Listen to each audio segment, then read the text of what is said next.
Hello friends, आज मैं आपके समक्ष अपनी ये शिक्षण योजना लेकर के आई हूँ।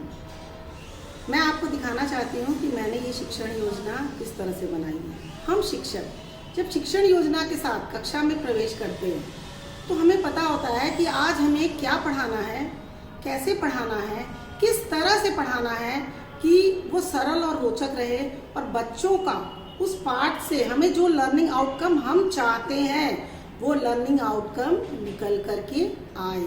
पाठ को जब हम प्रिपेयर्ड होकर कक्षा में जाते हैं तो उसकी बात ही कुछ और होती है। मैंने ये शिक्षण योजना बनाई है और मैं इसी आधार पे बच्चों को शिक्षण कार्य ऑनलाइन भी दे रही हूँ और पाठशाला आपके द्वार के तहत हम लोग गांव में उनके घरों में जाकर के भी शिक्षण कार्य कर रहे हैं। मैं आप सब शिक्षकों से अनुरोध करती हूँ कि आप भी इस शिक्षण योजना को बना लें और बनाने के बाद आप देखेंगे कि वास्तव में शिक्षण कार्य इससे कितना सरल और रोचक हो गया है।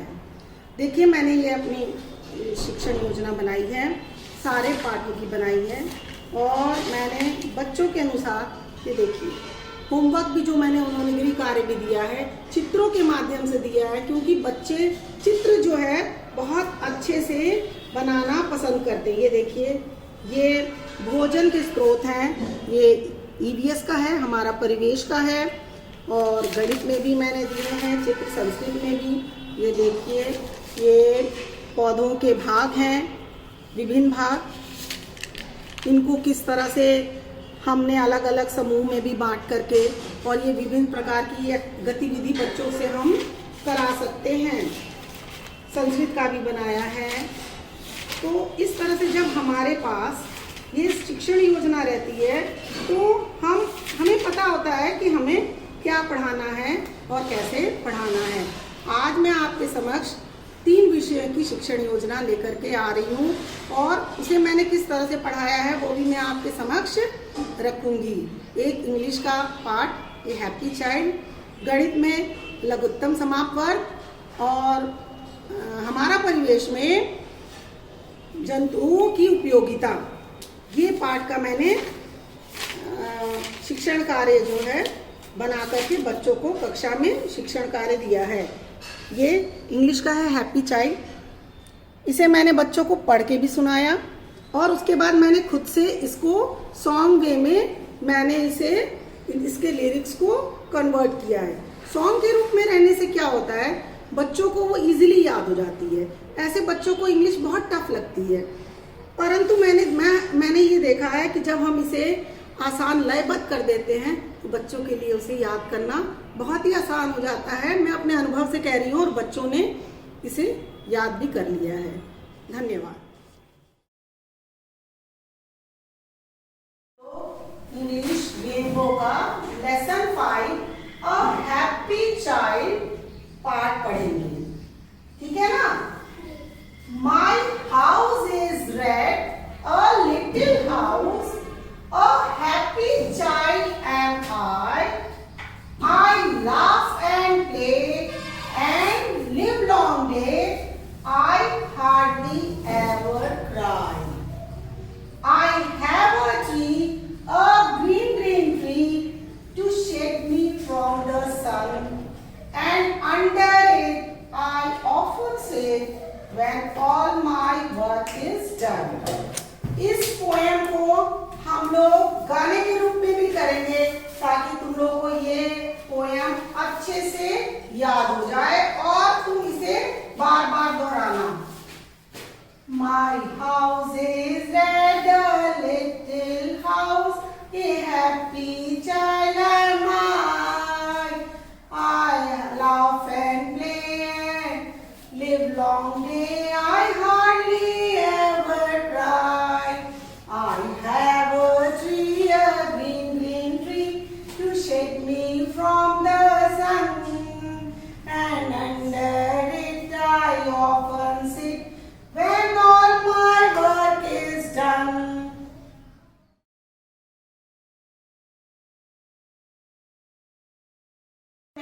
अपवर्त्य और अपवर्तक के बारे में पढ़ा था ना। अपवर्त्य किसे कहते हैं? जैसे तुम मुझे बताओ 3 के अपवाद बताओ। तीन, हाँ। और 9, और 12, और 15, और अब 6 के बताओ। 6, 12, 18, और बताओ फिर क्या आएगा? 24, 24। तो ये 3 और 6 के अपवर्त हैं जो पिछले सप्ताह हम लोगों ने पढ़ा, तुम लोगों ने समझा। लघुत्तम समापवर्त का मतलब होता है, लघुत्तम मतलब क्या होता है? सबसे छोटा। समापवर्त का मतलब होता है समान अपवर्तक। तो इनमें 3 में और 6 में समान अपवर्तक कौन सा है? कौन कौन से हैं जो समान है? बताओ। हाँ, ये है दोनों में जो है।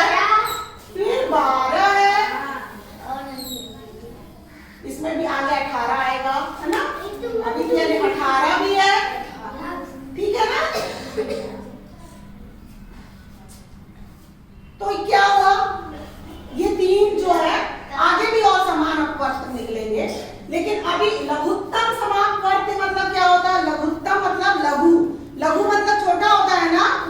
समान अपवर्त जो दोनों में है, तो दोनों में सबसे छोटा कौन सा है? 6 है ना? तो इसका लसअ बराबर 6। समझ में आ गया? ठीक है ना? चलो अभी और काम देती हूँ, और सारे करो।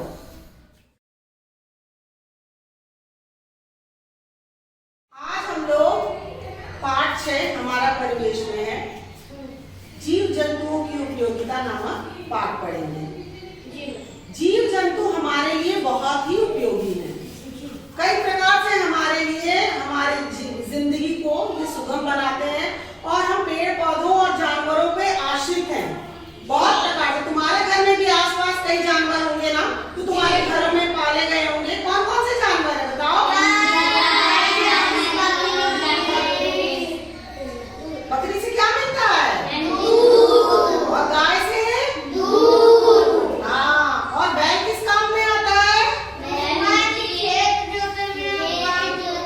हाँ, तो ये सब जानवर हमारे लिए उपयोगी हैं। और जानवर भी देखो कई प्रकार के होते हैं। कुछ जानवर स्थल में रहते हैं, कुछ जानवर जल में रहते हैं, है ना?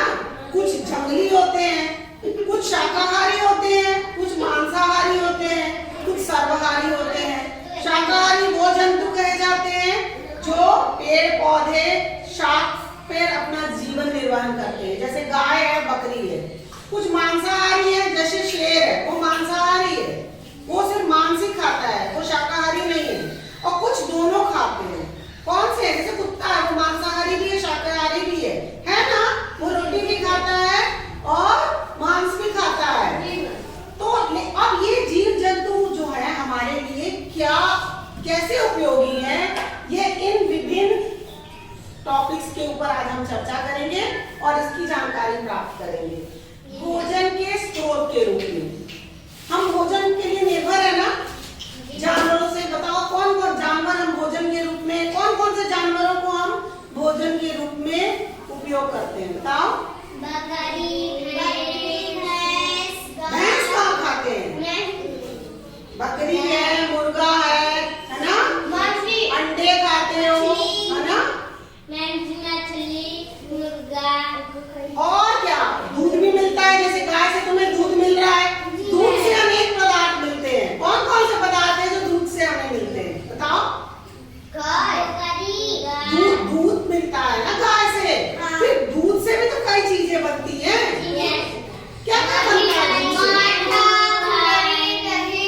हाँ, और मक्खन, घी, आइसक्रीम, मिठाइयाँ तरह तरह की, खोआ, पनीर, तो कई रूप में तुम उपयोग करते हैं इसका।